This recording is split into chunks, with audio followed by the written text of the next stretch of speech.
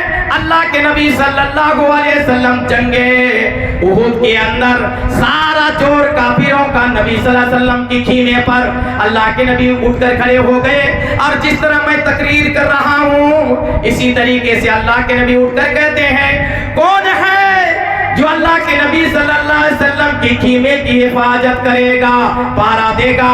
اللہ کے نبی تلوار دے رہا ہے اور تلوار دینے کے بعد میرے خیمے کی حفاظت کرے گا۔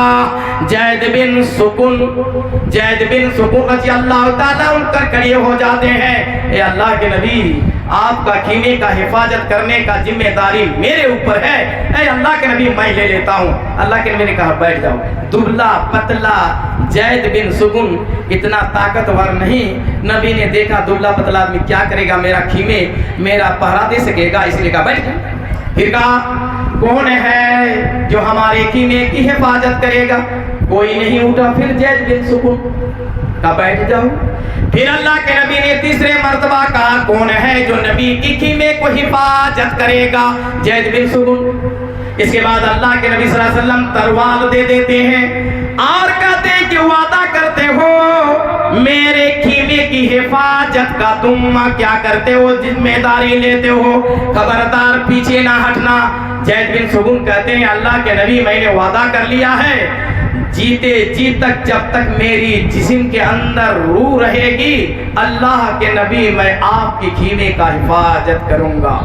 لڑائی کے میدان پر سارا کا سارا چور نبی کے خیمے پر تیر آتا تھا، لگ جاتا تھا، تیر آیا ادھر لگ گیا، تیر آیا ادھر آ گیا، تلوار مارا کٹ گیا، تلوار مارا ادھر کٹ گیا، سارا کا سارا جسم جو ہے زید بن سکون کی بدن پر جھلی ہو گئی، ایک نہیں دو نہیں 75 زخم لگی۔ ارے دنیا کے لوگوں ایک تیر لگنے کے بعد مولوی بھی بھاگ جائے گا، لڑنے کے لیے جو ہے نہیں رہے گا بلکہ پیچھے بھاگ جائے گا۔ زید بن سکون 72 تیر کھاتے ہیں، 72 زخم جسم کے اندر آتی ہے، پھر بھی جو ہے لڑ رہا ہے، پھر بھی کھڑا ہے۔ کہتے ہیں کہ 72 لگا 73 لگا، کیا کہتے ہیں 52 زخم لگا. اس کے بعد 93 زخم لگنے کے بعد دھڑام کر کے بے ہوش ہو کر کے گر جاتے ہیں. حضرت جبیر اور ابو طلحہ دوڑتا ہوا آتا ہے اور جو پکڑ کر لے جاتا ہے. اس کے بعد ہوش جب آیا, کہاں لے جا رہے ہیں؟ کہا ہم لوگ لے جاتے ہیں زخمیوں کے خیمے پر لے جا رہے ہیں. کہا میں نہیں جاؤں گا, جب تک میرے جسم کے اندر روح رہے گی تب تک میں اللہ کے نبی کے خیمے کو نہیں چھوڑ سکتا.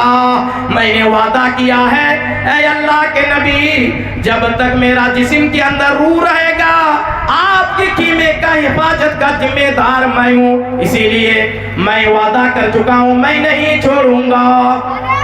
تب کیا کریں گے؟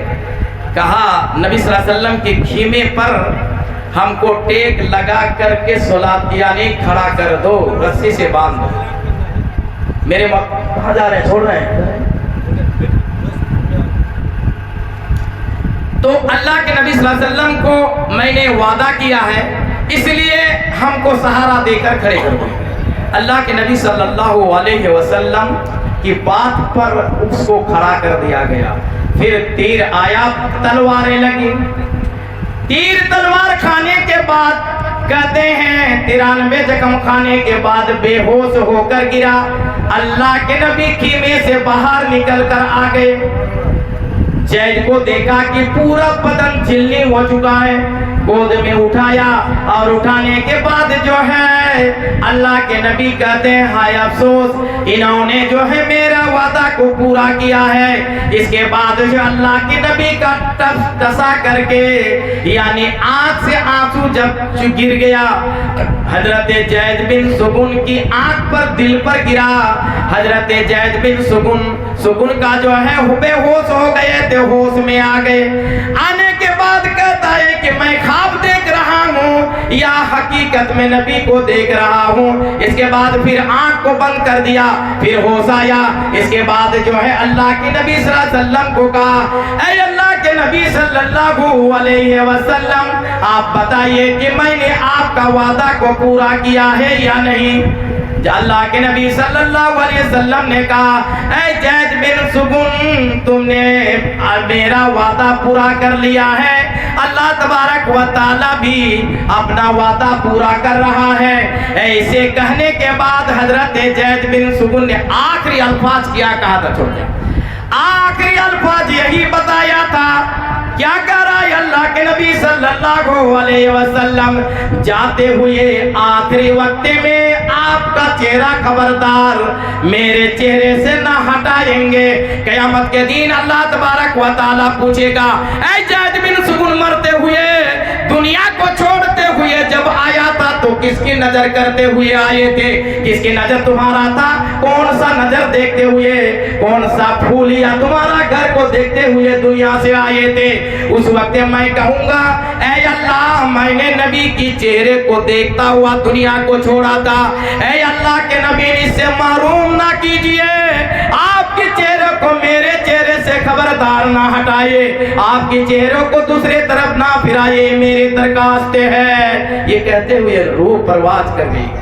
یہ تھی نبی کی عاشق. کیسے تھے دنیا والوں؟ مرتے ہوئے بھی وہ لوگ نبی کو یاد کرتے تھے اور نبی پر مر مٹ جاتے تھے. لیکن آج ہم ہیں مسلمان جو اللہ کے نبی صلی اللہ علیہ وسلم کی بات پر جو ہے چلنے والے نہیں ہیں, اور نبی صلی اللہ علیہ وسلم کی اتنی حدیثیں ہیں جو آج ہم نماز تک بھی, ہمارا جمعہ تک بھی پڑھا نہیں جا رہا ہے. افسوس مسلمانوں, جلسہ کرتے ہیں الحمدللہ. آپ لوگوں کو میری درخواست یہی ہے آخری پر کہ مسجد بناتے, من بنا للہ مسجدن, آپ لوگوں نے دان کیا ہے, خیرات کیا ہے, لیکن میرے محترم بزرگ اور دوستو, دینے کے ساتھ ساتھ عمل کیجئے کہ 5 وقت کی نماز کو آپ لوگ پڑھیے, ورنہ قیامت کے دن بے نمازی کی اتنی حسر, اتنی زیادہ کٹھین عذاب ہے. اللہ کے نبی صلی اللہ علیہ وسلم فرماتے ہیں بے نمازی جب مرتا ہے, بھوکا اور پیاسا مرتا ہے, اور مرنے کے بعد قبر کے اندر آگ دہکایا جاتا ہے، سانپ اس کے اندر مسلط کر دی جاتی ہے، بچھو اس کے اندر مسلط کر دی جاتی ہے، اور قبر اتنا تنگ ہو جاتی ہے کہ دائیں کی پسیلی بائیں کی طرف اور بائیں کی پسیلی داہنے کی طرف گھس جاتی ہے۔ اسی لیے میرے محترم بزرگ عورتوں، ما سالککم، اللہ تبارک و تعالیٰ پوچھے گا، فرشتے کہیں گے کس جرم سے تم جہنم کے اندر آئے ہو؟ تو وہ کہے گا میں نماز نہیں پڑھتا تھا۔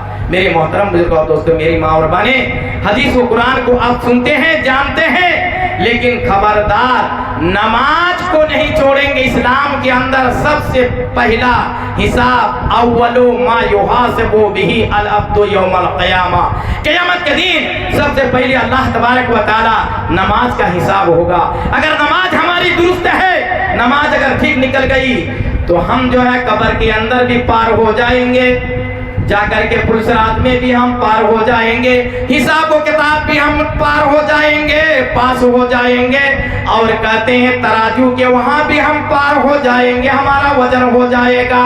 اور اگر ہم نے نہیں پڑھا تو قیامت کے دن عذاب ہوگی۔ اللہ کے نبی صلی اللہ علیہ وسلم فرماتے ہیں مسجد بنا، ایک واقعہ بتا دیتا ہوں تو پھر دان نہیں کیجیے گا، مسجد بنا دیجئے، کعبے گھر بنا دیجئے، 18 مرتبہ حج کر دیجئے، کتنوں کر لیجئے، لیکن اگر توحید ایک بات ہی اللہ کو ماننے والا نہ ہوگا تو سمجھ لیجئے ساری عبادتیں غیرت ہو جائے گی۔ ابو جہل یہ کیا کرتا تھا؟ ہزاروں مرتبہ حج کیا تھا، اور کہتے ہیں کہ 2000 ہر سال کپڑا، ٹھیک ہے الحمدللہ بعد میں بولی گا، 2000 کپڑا بن کر کے بیوہ لوگوں کو جو ابو جہل دیا کرتا تھا، 1000 آدمی کو ستو گھول کر کے پلایا کرتا تھا۔ کون؟ ابو جہل۔ پھر بھی جہنم میں اسفل السافلین، جہنم میں سب سے نیچے درجے کے اندر وہ ابو جہل ہوگا جو اتنا کپڑا ہر سال بانٹا کرتا تھا، ستو حاجی لوگوں کو پلایا کرتا تھا۔